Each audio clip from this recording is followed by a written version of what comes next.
ko lang sumulat dahil baka ikaw ay lubos na ikaw nag-aalala sa aking kalagayan dito sa Camp Munay, Lanao del Norte. Nais kong malaman na ako ay nasa mabuting kalagayan kahit puro giyera ang kinakaharap namin.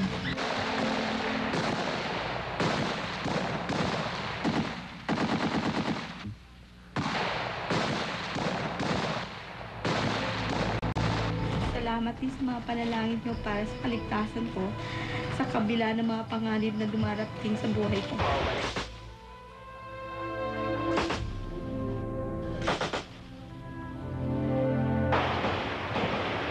Next time na lang muli. Pag nasa kapatagan na kami, tatawagan na lang kita. I love you. Take care of yourself. Cause I care for you.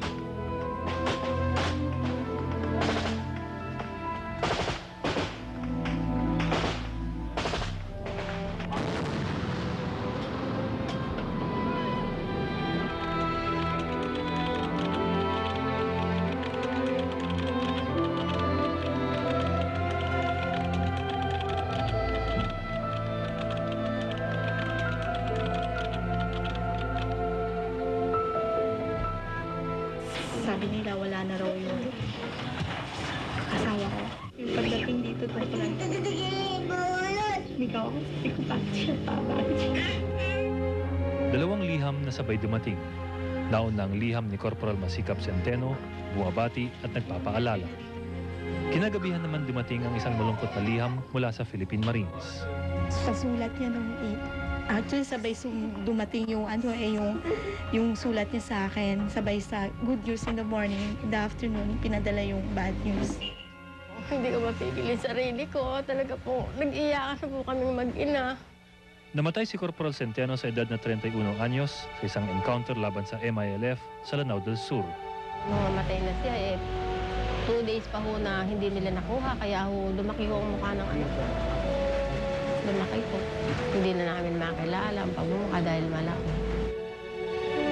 3 ang anak nila ni Marisa. Gaya ng lahat ng pamilyang sundalo, hindi nila inasahan na mangyayari ito.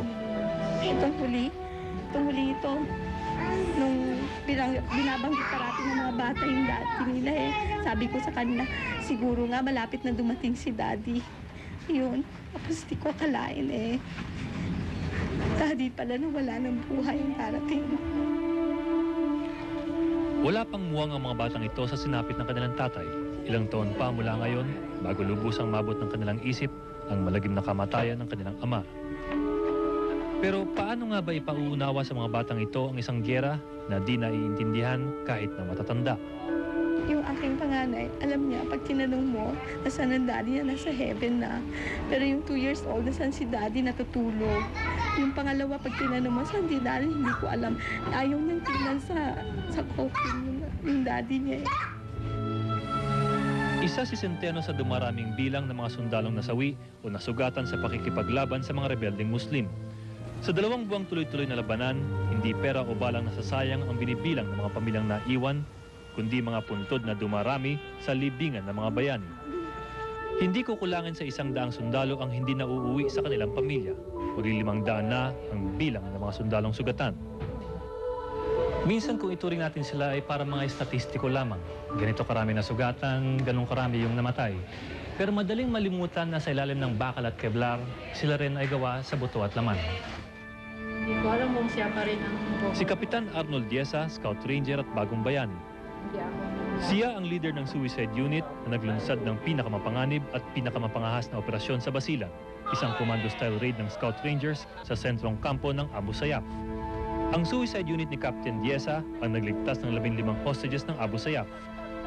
Ito ang una't pinakamalaking tagumpay ng militar sa Basilan, 15 buhay, ligtas. Pero ano ang kabayaran ng tagumpay na ito?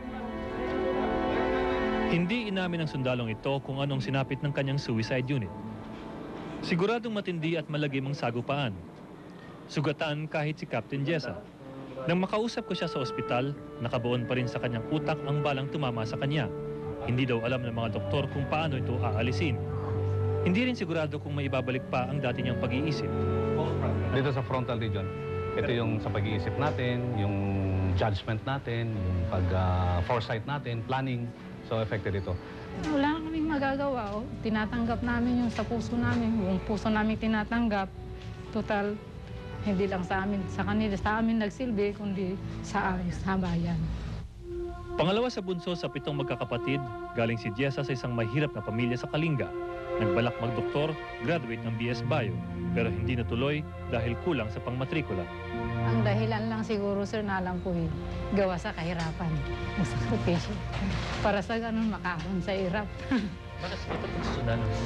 Ha? At saka makaahon sa hirap at saka makatulong sa iba.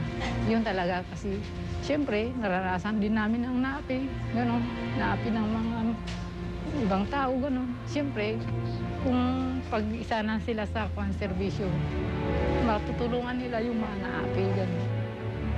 Marami sa mga sundalong nagbubuhis ng buhay ay pumasok sa militar upang magkaroon ng mas magandang buhay.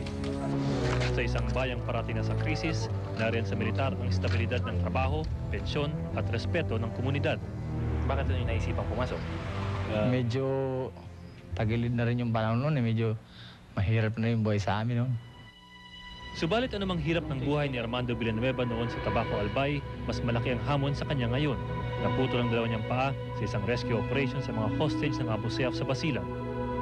Sumabog lang, pero alabwa kang sinabugan. Tingin ko sa paa ko, kumakalat yung hindi ko, paa ko.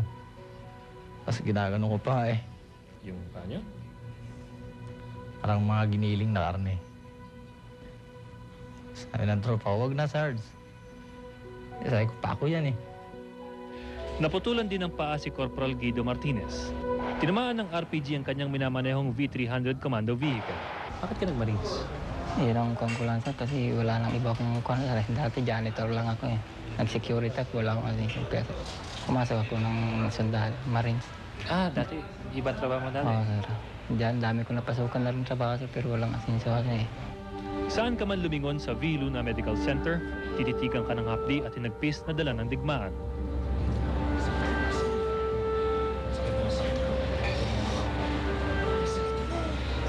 Pag mga yung tinatawag na yung high velocity, pag high velocity missile injuries talagang kung mga warak ang warak ang mga laman ng tao, tsaka buto. Usually, minsan talagang makita mo, although ang entry usually niyan is maliit, pero pag lumabas yan, talagang ang point of exit ng bala is talagang malaki. Nang maputol ang paa ng kafko na si Muhammad Lumenda, kinabahan siya na baka hindi papakasalan ng kanyang kasintahan ang isang lumpo. Tinanong ko siya nung dumating dito. Sabi ko, ano ba yung pagmamahal niya sa akin, buo pa? Sabi niya, oo.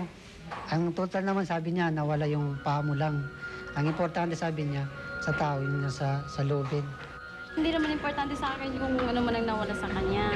Ang importante, yung puso niya sa akin pa rin, mahal pa rin niya ako, hindi pa rin siya magbago.